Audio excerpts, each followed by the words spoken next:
God is not a man that he should lie, neither is he a son of man that he should repent upon his word. So hold on to those promises and keep in mind, when God says he will not leave you, he surely means don't be a person that they rely on to bring problems, but be a person that they rely on to bring solutions.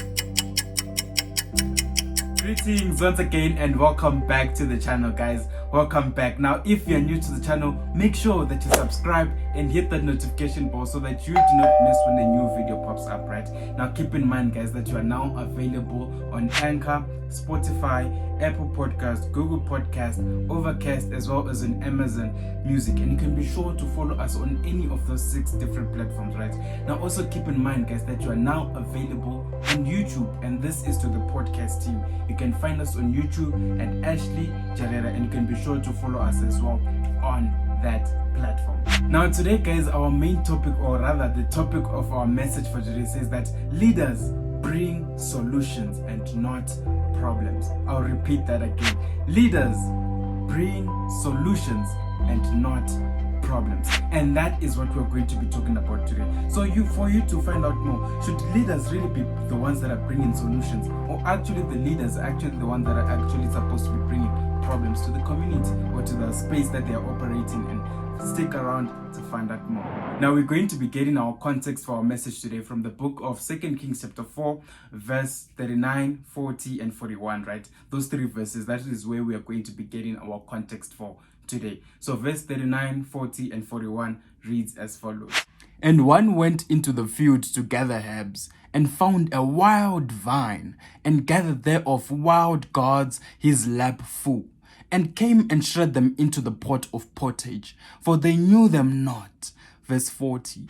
So they poured out for the man to eat. And it came to pass, as they were eating of the pottage, that they cried out and said, O thou man of God, there is death in the pot. And they could not eat therefore. But he said, verse 41, Then bring meal. And he cast into the pot, and he said, Pour out for the people, that they may eat. And there was no harm in the pot. Now, as we've just read, guys, the Bible then clearly tells us that a man went to gather, and when he came back from gathering wild gourds, right? When he came back from gathering that, it says that when he put them in the pot, when the people ate, it says they started crying out and saying, there is death in the pot. And these are people that were crying out, right? And so there is death in the pot. And then the man of God, which was Elisha, then came and said, what, bring me the meal. Then he fixed the situation that was there, right? So for us to then say, okay, but how did it get to this point? Now Elisha had gone to Gilgal, right? And the Bible records that there was like a death in the environment, right? In that way, so it's not saying that there is death as in like people dying, but it says that there was a scarcity of food in the environment, right? So when Elisha comes, he says that make a pot for the people to eat, right? So when the people are eating, one had gone to gather wild gourds or golds, yeah, something like that, guys. So one had gone to gather that, and he brought it and put it in the pot, not knowing that these things were poisonous. So when the people had eaten, now we come to verse 40, 41, right?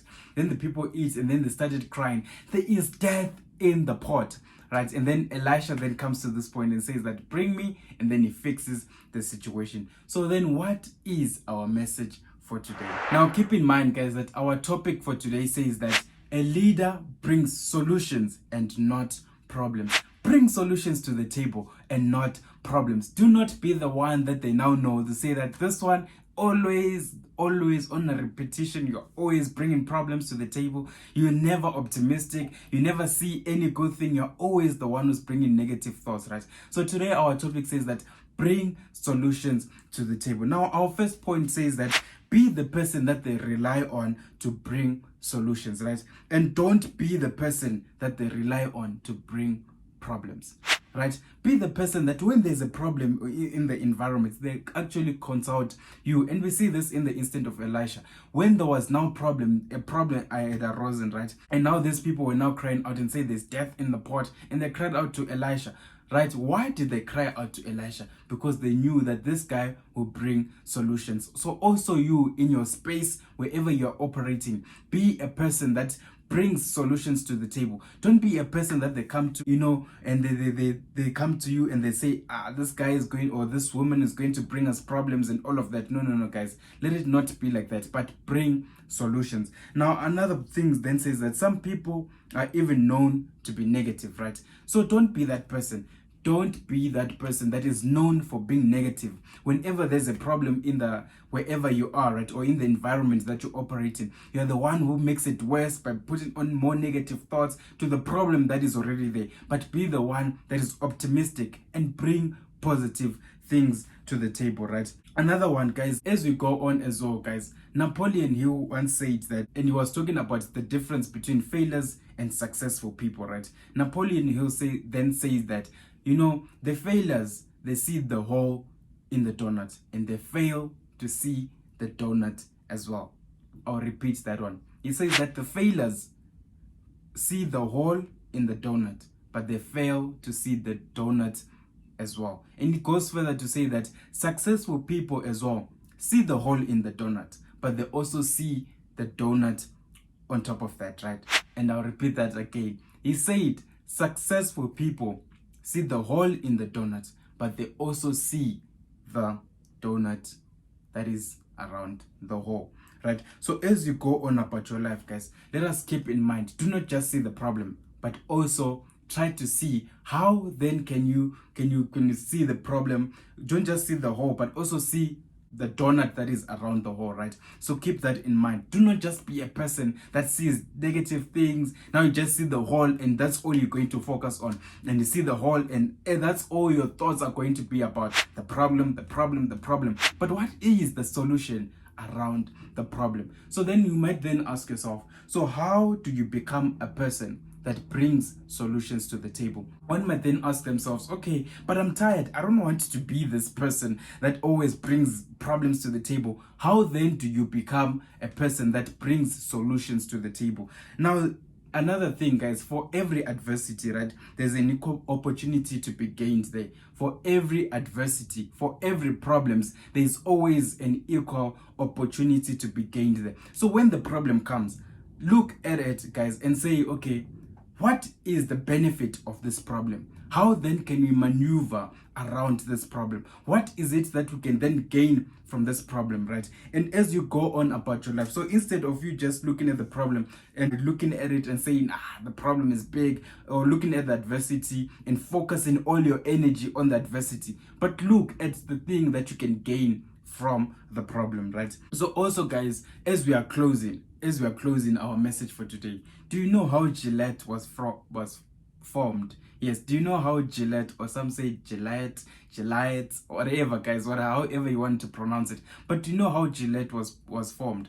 Or rather how it came about? And I'm talking about the Gillette, the razor blade, right? So the owner was in a train, right? He was in a train and he was trying to shave himself, right? As he was trying to shave himself, you know how the train moves. The train, it's moving this way, it's moving that way. There's no steady when you're in the train. For those that have been inside trains, you know that it's not steady. So as he was in the train and he was trying to shave, he then came up with the solution to say, you know what, I cannot shave myself without having any disturbances. Therefore, he then came with the thing of having safe blades, right? That's how now we have, when you look at the razor blade, it's got safe edges and all of that, because one person had the adversity, had the problem, and they thought, how can we best make a solution out of this problem? What is the benefit that we can then get from this problem, right? And that's how I want you to operate as well as you go on about your life.